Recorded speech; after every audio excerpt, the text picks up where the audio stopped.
Bonjour, bonjour, c'est Converging Education, je suis back. C'est vrai que j'ai eu mon petit coup de gueule un peu avant dans ma précédente vidéo. Donc, je vais revenir sur la vidéo en fait que je comptais faire aujourd'hui. C'était sur le grand oral, dernière épreuve du baccalauréat pour ceux qui passent le baccalauréat français. C'est aussi une nouveauté, enfin plus vraiment une nouveauté aujourd'hui puisque c'est la deuxième année si je ne m'abuse. Donc le grand oral, c'est pas une épreuve négligeable, hein, c'est quand même 10 coefficient 10 en voie générale et coefficient 14 en voie technologique. Donc c'est une épreuve importante à ne pas négliger. Donc, à ce stade, de toute manière, les questions sont déjà donc déposées, les questions du grand oral. C'est une épreuve qui dure 40 minutes.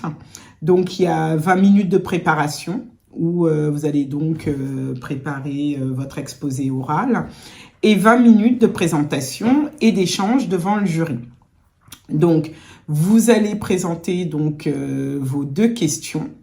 Le jury en retiendra une et vous demandera donc de préparer cette question vous devez répondre. Donc, vous avez 5 minutes pour répondre à la question de manière argumentée, en vous appuyant notamment sur les connaissances du programme. Vous aurez ensuite un échange de 10 minutes avec le jury.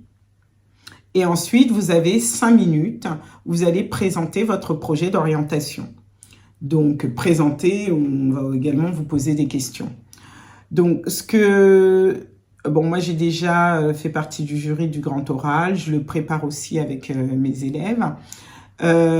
Souvent, ce qui va manquer à un certain nombre de candidats, mis à part la question qui est mal posée, le travail qui est clairement pas fait de préparation, sachant que cette épreuve, elle a été préparée normalement avec vos professeurs tout au long de l'année.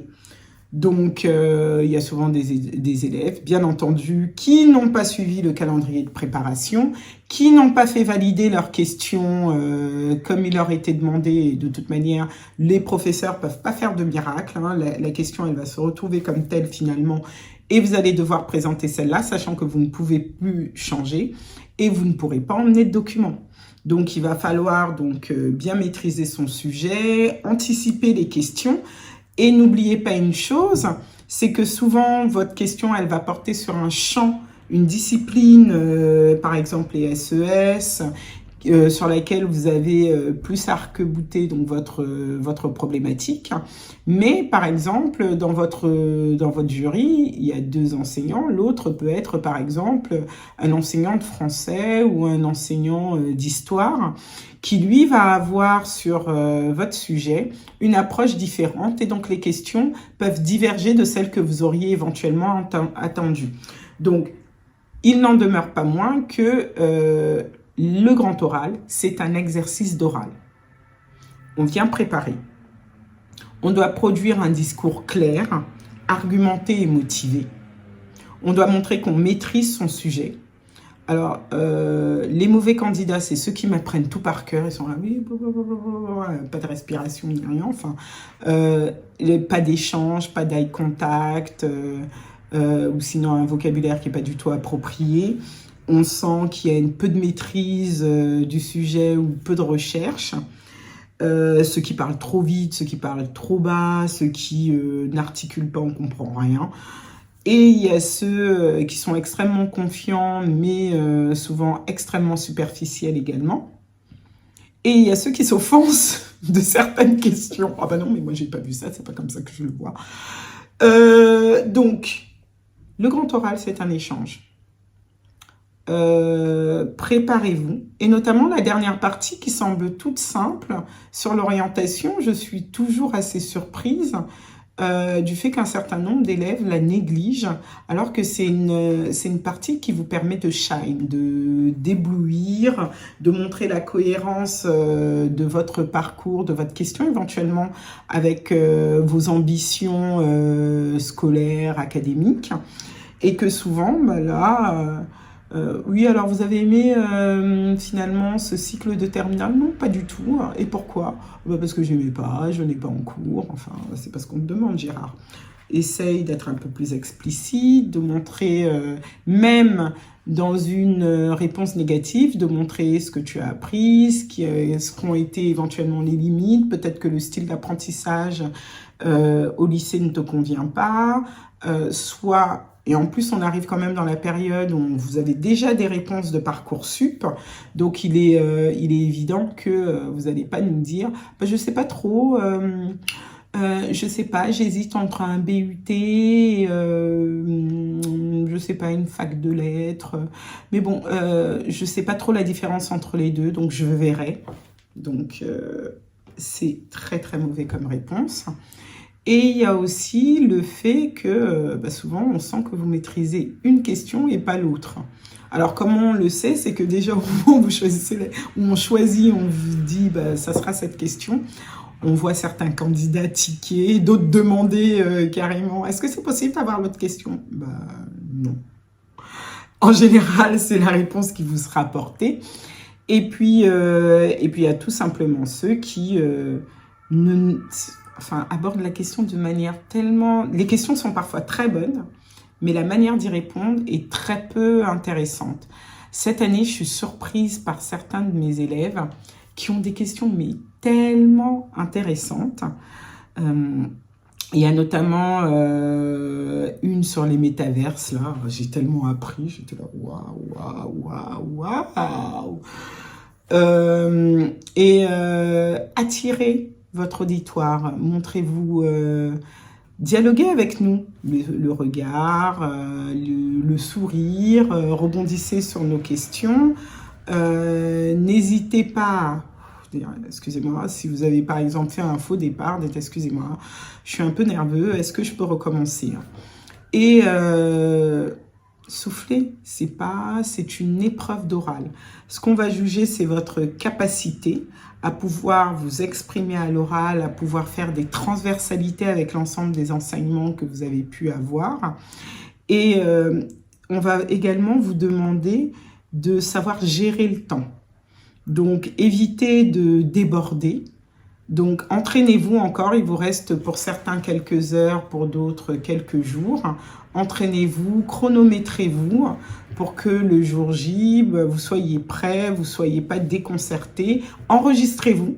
Je trouve que c'est souvent très bien de s'enregistrer. Comme ça vous permet également de vous revoir et de pouvoir faire des ajustements éventuels.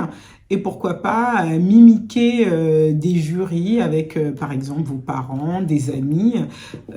Faites ça en petits groupes, chacun passant à tour de rôle et vous échangez, tel est professeur, tel est élève. Et normalement, ça va vous permettre de gagner de l'aisance dans vos préparations. Donc, n'oubliez pas de vous souvenir de vos sources, parce qu'on peut vous demander, vous affirmez ceci, quelles sont les sources que vous avez utilisées. Évitez Wikipédia, enfin, soyez clair, hein, soyez cohérent, structurez. Alors, il y a souvent des élèves qui ont tout bien préparé, mais le jour de l'épreuve, perdent leurs moyens. Donc, gardez, notamment lors de la préparation, réécrivez vite fait votre plan.